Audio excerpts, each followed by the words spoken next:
ကျမကစက်ကူပေါ်မှာလှပလုံးနဲ့လောကုတ်တရာအလှပြင်ဆင်ထားတဲ့ယောက်ျားတစ်ယောက်ကိုလက်တဲ့ဆန်းပြီးဆွဲလိုက်ရုံပဲရှိတယ်။နောက်တစ်စက္ကန့်မှာပဲအရက်ရှိရှိခြေတန်းရှိရှိနဲ့ရှစ်ထုံမြောက်အမြောင်းပြင်ဆင်ပိုက်သားတွေရှိတဲ့ယောက်ျားတစ်ယောက်ကကျမရဲ့ခတင်ဘေးမှာထိုင်နေခဲ့တယ်။ဟွန်းမင်းကဘာတူလဲ။မင်းကပဲငါ့ကိုဒီနေရာကိုခေါ်လာတာလား။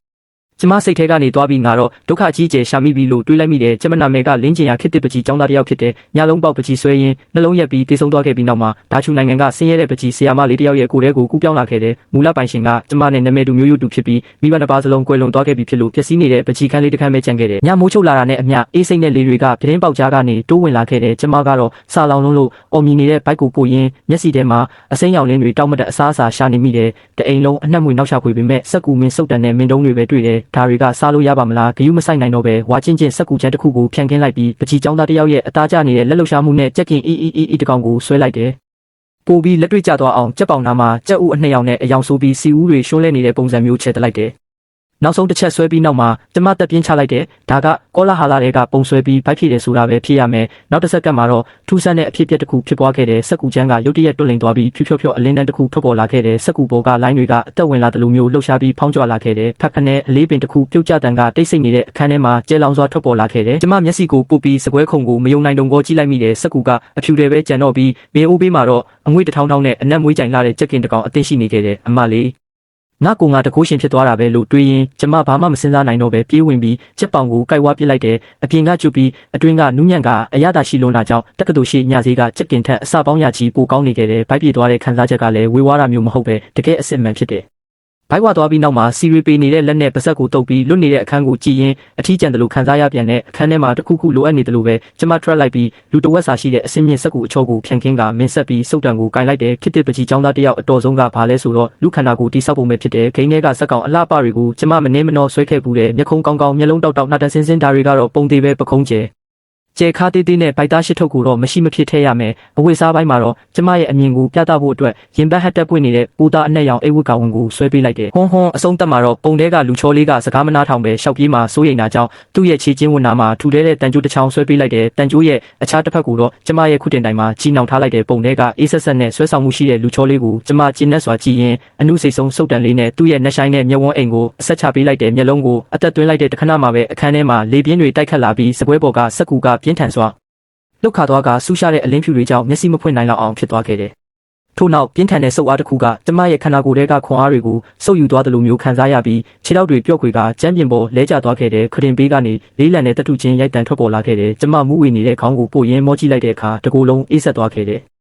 အရက်ရှိရှိခြေတန်းရှိရှိနဲ့ယောက်ျားတစ်ယောက်ကကျမရဲ့ခရင်ဘေးမှာထိုင်နေပြီးပိုးသားကဝင်နဲ့ရောင်ကဟတ်တက်ပွင့်တွေကတောက်တင်းနဲ့ရင်ဘတ်နဲ့ဗိုက်သားရှစ်ထုတ်ကပေါ်လွင်နေခဲ့တယ်သူကလောကကြီးကိုမှောက်မားစေနိုင်တဲ့မျက်နှာမျိုးရှိပြီးမျက်ခုံးကထူးခြားကနှက်မောင်တဲ့မျက်ဝန်းတွေကနှက်ဆိုင်လာတဲ့သူ့ရဲ့ဘဲဘက်ခြေချင်းဝတ်မှာတော့ထူတဲ့တန်ခြေချင်းကကျမရဲ့ခရင်တိုင်းမှာချီနှောင်ရက်သားရှိနေခဲ့တယ်သူကခေါင်းကိုဖြည်းဖြည်းချင်းလှည့်လာပြီးအေးဆက်တဲ့အကြည့်တွေနဲ့ကျမကိုစိုက်ကြည့်ကမင်းကပဲငါ့ကိုဒီနေရာကိုခေါ်လာတာလား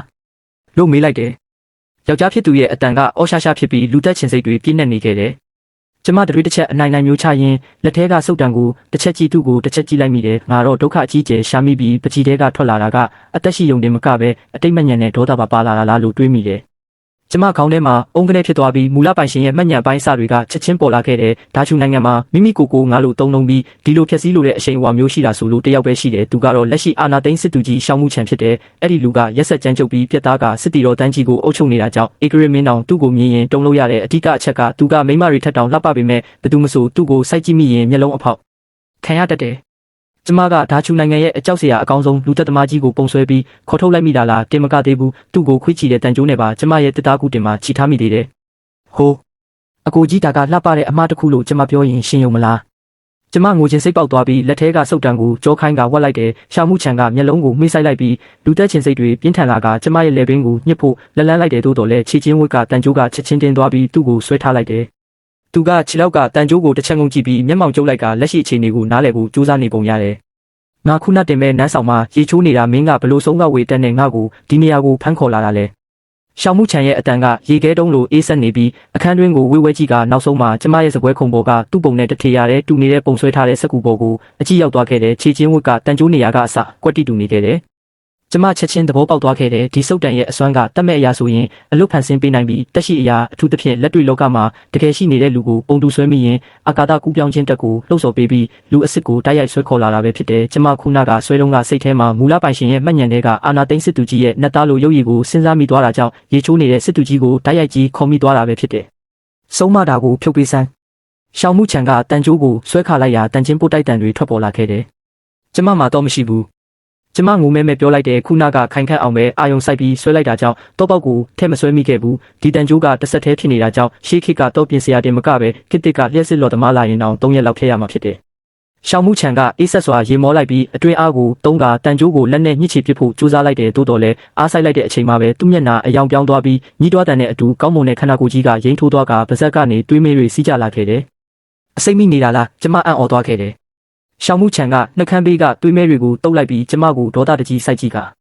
နန်းဆောင်မှာလောက်ကျန်သူတွေရှိနေတယ်ငါအလောက်ကျန်ခံရတာမင်းကဒီတန်ကြိုးကိုဖျက်ဖို့နီးလက်မရှာရင်ငါရဲ့ရန်သူတွေလိုက်လာတဲ့အခါမင်းရောငါရောတေးရလိမ့်မယ်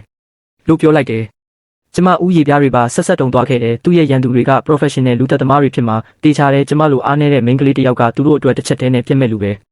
ခဏဆောင်ကျမမှာနီးလန့်ရှိတယ်ကျမစပွဲခုံစီကိုအပြေးလွှားသွားလိုက်တယ်ဆွဲလိုက်တဲ့ຢာကအစ်စ်မှန်ဖြစ်လာနိုင်ရင်ဖျက်ပစ်လိုက်ရင်လည်းပျောက်ကွယ်သွားရမယ်မဟုတ်လားကျမမျက်စိမိတ်ပြီးခစ်တစ်ကခဲဖြက်ရဲ့ပုံစံအထီးတွေးနဲ့ပုတ်တိုက်အားကိုစိတ်ထဲမှာပြင်းထန်စွာစဉ်းစားလိုက်တဲ့စုတ်တံကိုကိုင်းပြီးမင်းစုကစက်ကူလေးတစ်ခုပေါ်မှာစတူရန်ပုံစံခဲဖြက်တစ်ခုကိုအမြန်ဆွဲလိုက်တဲ့အလင်းဖြော့ဖြော့ထွက်ပေါ်လာပြီးနောက်ရာဘာနဲ့ရတဲ့ခဲဖြက်တစ်ခုစပွဲပေါ်လာခဲ့တယ်ကျမခဲဖြက်ကိုဝမ်းတာအားရကောက်ကင်ပြီးပုံဆွဲထားတဲ့စက်ကူကြီးစီပြေးသွားကခြေချင်းဝတ်တန်ကျိုးနေရာကိုအားရပါရပုတ်ဖြက်ပစ်လိုက်တယ်မင်းဘာလုပ်နေတာလ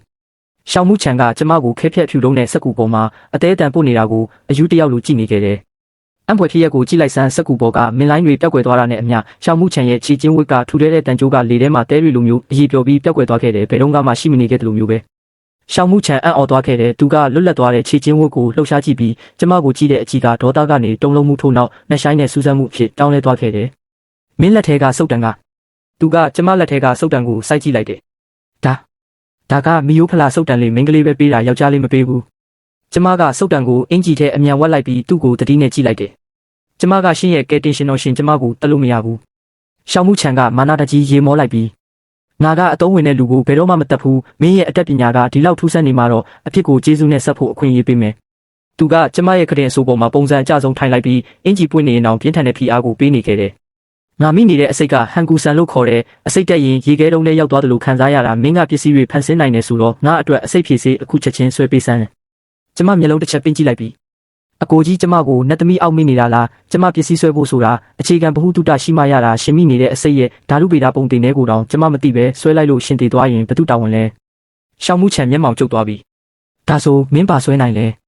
ဲကျမသူ့ရဲ့အေးဆက်ပြီးပြာနှမ်းနေတဲ့နှက်ခမ်းကိုကြည့်ကစဉ်းစားလိုက်ပြီးစက်ကူပေါ်မှာ9မိနစ်လောက်အမြန်ဆွဲလိုက်တဲ့အလင်းတန်းထွက်ပေါ်လာပြီးနောက်မှာပစ္စည်းတစ်ခုကိုသူ့ရင်ခွင်ထဲပစ်ထည့်ပေးလိုက်တယ်ဒါကိုဝတ်လိုက်ပါအလှလေးစစ်သူကြီးကငုံကြည့်လိုက်တဲ့အခါသူ့လက်ထဲမှာနီးရဲပြီးအမွှေးပွားပွားနဲ့ထူထဲလာတဲ့အရှိမြောက်ပိုင်းစတိုင်ပန်းပွင့်ကြီးတွေပါတဲ့ဝတ်စုံကြီးဖြစ်နေခဲ့တယ်ဒါကဘာလဲ